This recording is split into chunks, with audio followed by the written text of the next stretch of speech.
ত্রিপুরার সিএম মুখ্যমন্ত্রী মাননীয় প্রধানমন্ত্রী তারেক রহমানকে 720 কেজি আনারস পাঠিয়েছেন।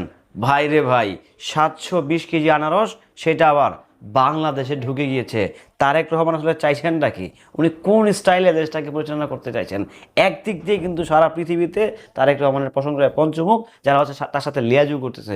অন্যদিকে ভারতের বিভিন্ন রাজ্যের অঙ্গরাজ্যের সিএম, যারা হচ্ছে ওই এলাকার কিংবা ওই জোনের কিংবা ওই স্টেটের গভর্নমেন্ট সরকার কিংবা হচ্ছে সিএম মুখ্যমন্ত্রী, তারা হচ্ছে আবার তার সাথে লিয়াজু করতেছে।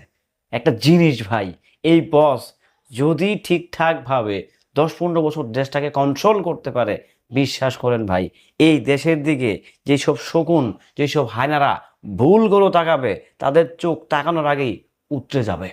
হ্যালো এভরিওয়ান, আসসালামু আলাইকুম। শিমুল আছি আপনাদের সঙ্গে। ত্রিপুরার মুখ্যমন্ত্রী আমাদের বাংলাদেশের মাননীয় প্রধানমন্ত্রী তারেক রহমানকে 720 কেজি আনারস পাঠিয়েছে, যেটা হচ্ছে অথেন্টিক, ফরমালিন মুক্ত, যুক্ত নয়। এই আনারসটা যখনই খাবেন, এটা একটু ভেজাল মুক্ত খাবার। সো হঠাৎ করে কী এমন হইলো ভাই, ত্রিপুরার মুখ্যমন্ত্রী হচ্ছে আমাদের দেশের প্রধানমন্ত্রী, আমাদের দেশের জনপ্রধানমন্ত্রী, জনগণের প্রধানমন্ত্রী, যিনি হচ্ছে বাংলাদেশের পাবলিকের ম্যান্ডেট নিয়ে ক্ষমতায় আসছে, সেই প্রধানমন্ত্রীকে আনারস পাঠালেন কি মনে করে ভাই? এইটা আসলে বেসিক্যালি আমি বলবো এটা একটা রাজনীতিকের অংশ।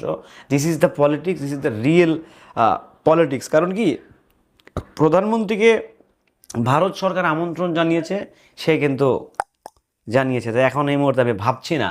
অন্যথায় আবার এই প্রধানমন্ত্রী কিন্তু, আমি তারেক রহমানের কথা বলছি, উনি নিজেই কিন্তু আবার হচ্ছে কলকাতার যিনি এখন বর্তমান রাইট নাও মুখ্যমন্ত্রী আছেন, শুভেন্দু মনে হয় না, খুব ব্যাজেল্য একটা ব্যক্তি। ওনার ওনার ওনার বাসায় হচ্ছে কিংবা ওনার ঠিকানা মতো হচ্ছে বাংলাদেশ থেকে ল্যাংড়া ও ফজলিয়াম মনে হয় না, যে হারিবাং আম পাঠিয়ে দিছে আমাদের এই বর্তমান প্রধানমন্ত্রী। অ্যান্ড ত্রিপুরাতেও কিন্তু আম পাঠাইছে। সো সম্পর্ক মেনটেনের ক্ষেত্রে আসলে অনেক কিছু বোঝা মুশকিল যে আমার বর্তমান প্রধানমন্ত্রী চাইছেন নাকি। ডেফিনেটলি উনি দেশের ভালো চাইছেন, দেশের ডেভেলপ চাইছেন। সো অনেক কিছুকে মিনিমাইজ করে, অনেক কিছুকে কম্প্রোমাইজ করে, অনেক কিছুকে স্যাক্রিফাইস করে উনি দেশ পরিচালনা করতেছেন। আপনারা জানেন, অনেক শকুন আসলে বেসিক্যালি ওনার উপরে ভর করে আছে। তো শকুনগুলোকে আস্তে আস্তে পাশ কাটাচ্ছে, সেদিকে যেতে চায় না।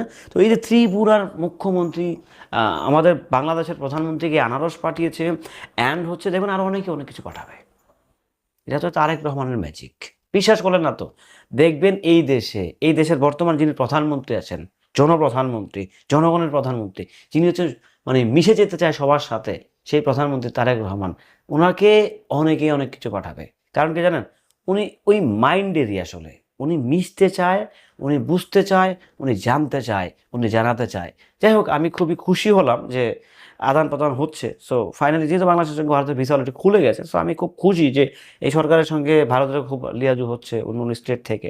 সো এটা অবশ্যই একটা হ্যাপিনেস এবং অবশ্যই একটা দুর্দান্ত আপডেট ছিল, এবং কি অবশ্যই আমাদের দেশের জন্য অত্যন্ত ভালো সুফল হয়তো বা বয়ে নিয়ে আসবে। চামচামি না, এই সরকার কোনো কারো দাসত্ব করবে না, এটা পরিষ্কার থাকেন। ভালো থাকবেন, সুস্থ